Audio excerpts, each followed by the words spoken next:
It's another high-end phone, but bonus, it's got a physical QWERTY keyboard. How's it going, guys? I'm Aaron from PhoneDog.com, and this is part 2 of the Motorola PHOTON Q 4G LTE full review on the site. But first, some love to Best Buy Mobile for hooking us up with phones like this for use in our One Paw Bandit giveaway game. When you go into Best Buy Mobile, you'll walk out working. They'll help you set up your email, your web, your contacts, your settings, all your keyboard settings, and more. So when you walk out the door, you're good to go. Let's take a look at all the new features on the PHOTON Q 4G LTE in the review. It's part 2 and it starts right now. Let's jump right into part 2, and as you can see, the screen is a little bit of a fingerprint magnet. I've got my fingerprints all over the display and it's on maximum brightness, so of course you're seeing a lot of that. Let's jump right into some of the speed tests and get that out of the way. Quadrant standard, we'll load it up right now, and I will tell you a little bit about the overall call quality. Motorola does an exceptional job with their wireless radios. The PHOTON Q 4G LTE is no different. The Motorola's great when it comes to radio reception, when it comes to reception in radios. It continues to be good on this device. I've taken it to several dead spots or known dead areas with Sprint. Been incredibly impressed. Voice quality's been impressive. The downside of this device is the fact that 4G LTE isn't available, and it's not really even a device thing. It's just a Sprint thing. 4G LTE is not available in a number of markets yet, a number of major metro areas: Charlotte, New York, Atlanta, San Francisco, Seattle, etc.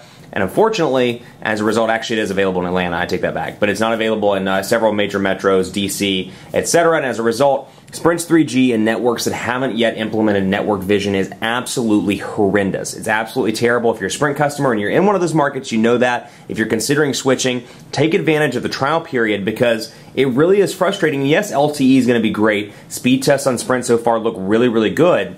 With that said, their 3G is abysmal in non-network vision areas. It's taken me 2 to 3 minutes to send a tweet on a regular basis. It takes forever to load pages. It's really frustrating, and for a company that I support as much as I do Sprint, I really like their culture. I think it's great to have a good underdog in the industry. Sprint and T-Mobile do a great job with that. They've got unlimited data offerings. It's unfortunate to see their 3G be as slow as it is. That said, voice quality on this device, very impressive, and hopefully they'll get their network issues worked out really soon.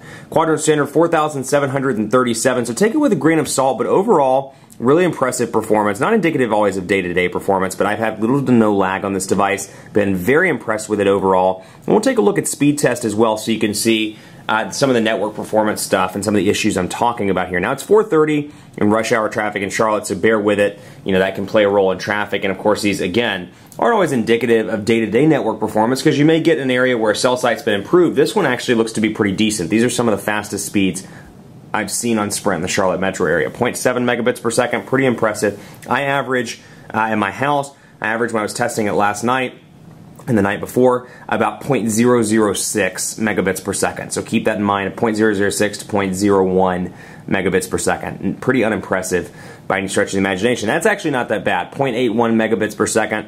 And then on the upload, let's see what we can pull in on Sprint's 3G network as well. And while we're doing that, I'll talk about battery life also. 1,785 milliamp hour battery here. It's non-removable. If you are a road warrior, and you can see that speed is not particularly great, but still better than some of the 3G speeds I've seen in the area. Not particularly great when it comes to battery life either. It's a 1,785 milliamp hour battery with moderate use. I'd say anywhere from 8 to 10 hours, depending on your personal definition of moderate or heavy or whatever the case may be.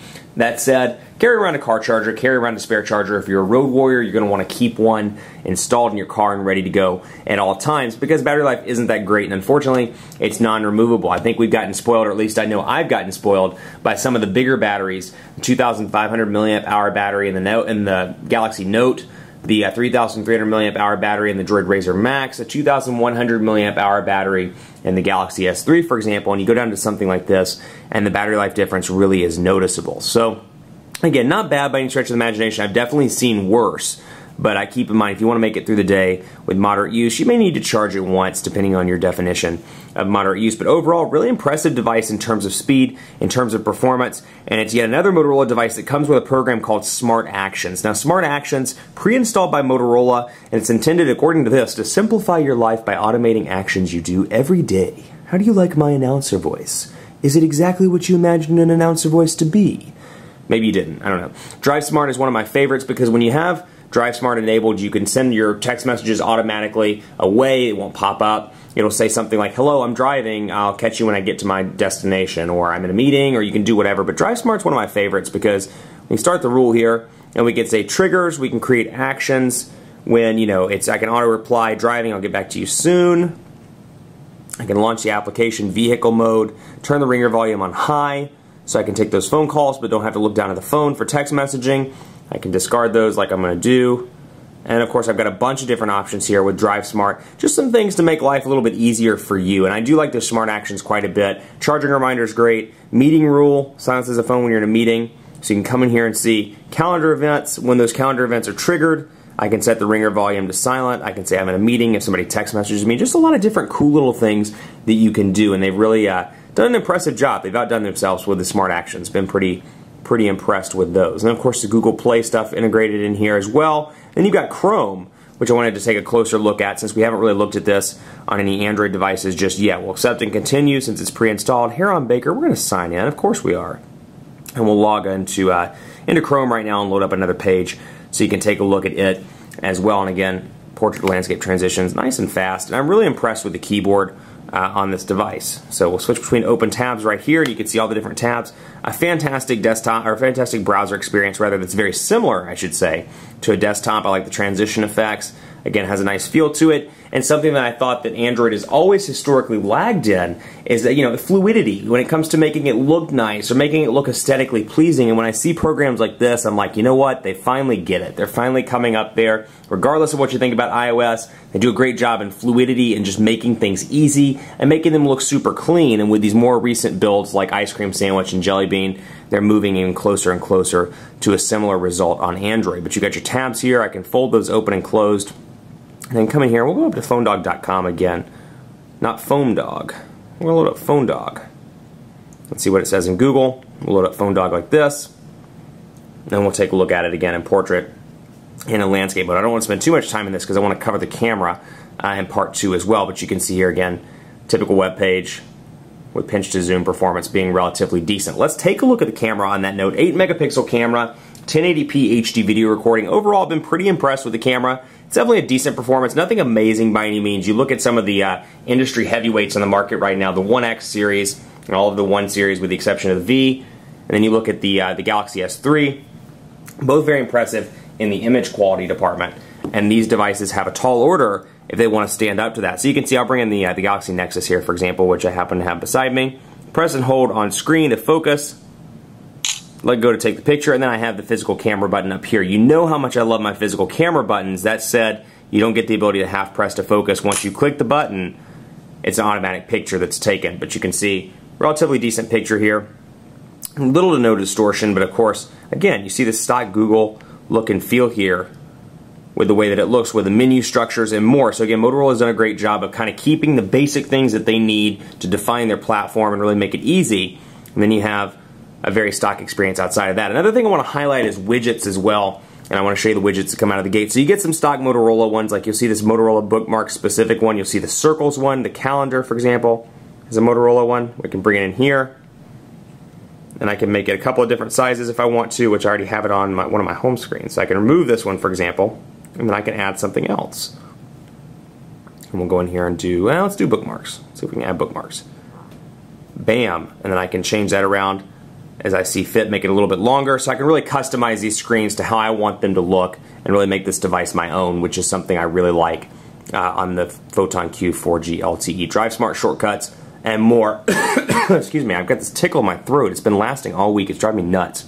Hopefully I can get rid of it in the next couple of days. My apologies for coughing. But you do have some great widgets on this device, and like any Motorola widget in the past, it is customizable, so you can customize it to the home screen and make it fit how you want it to fit. And then of course when you're in landscape, you've got a search and a voice shortcut that pop up, and all of these things move to the right in a nice clean decent look. So all in all, you know, I'm really impressed with this device. When you walk into a Sprint store to upgrade, or if you're looking at this device, this is by far, in my opinion, the best spec'd QWERTY keyboard device on the market right now. They've really done a good job. They've added a great processor, 1.5 gigahertz dual-core CPU. The screen size is decent, 4.3 inches. I'd really like to see an HD display on the next version of this device. Maybe if they make a Photon Q 4G LTE Max. That'd be a name, that'd be a mouthful. But hopefully that would address a bigger battery and an HD display. That might be nice. Of course, all the people that like Motorola or hate Motorola are literally sighing and disliking the video right now because of how Motorola releases incremental upgrades. But I think that might be a good idea for a future device. Just hang on a couple months, Motorola. Let people enjoy their Photon Q 4G LTE. Where it's going to boil down to is if you need the QWERTY keyboard, you're looking for a device with great specs, you still want that 8-megapixel camera, it's going to be a decent device for you. It's $199.99 at Sprint stores. The downside of that is that it's $200. So is the EVO 4G LTE, so is the Galaxy S3. Two awesome devices. So if specs are more important to you, well, the EVO 4G LTE and the Galaxy S3 are spec'd better. So if specs are important to you, that's going to be the device you should go with. If you really need a QWERTY keyboard, you're okay sacrificing a little bit of battery life and, of course, the HD display. This could be a good device for you if you need that QWERTY keyboard. All in all, I'm really impressed with it, though. I'm impressed with what Motorola has done with their software, how they've made it. They pared it back a little bit, made it a little bit more stock with a look and feel, but still retains some Motorola customization and some Motorola stuff. The best, I think, of the Motorola UI. Keep it locked on PhoneDog.com for continuing coverage of the Photon Q 4G LTE. We've got a bunch of dogfights coming, so stay tuned for that. Those are always exciting. Dogfights between hot Sprint devices and more. Be sure to like us on Facebook at facebook.com/PhoneDog as well. And we're starting up the greatest tech giveaway ever, part 2. So stay tuned for an awesome giveaway. You can win one of a bunch of different devices, including, little birdie tells me, the Asus Pad Phone, Optimus 4X HD, 1X. If any of that sounds exciting to you, head over, like us, and stay tuned for that announcement. Like me on Twitter as well. Follow me. Let me know what you think of this device. PhoneDog_Aaron on Twitter and on Facebook at facebook.com/PhoneDogAB. I'm off to take a look at this device and some other devices and put those together in a dogfight. But stay tuned for more coverage on the Photon Q 4G LTE on PhoneDog.com. I'll see you next time.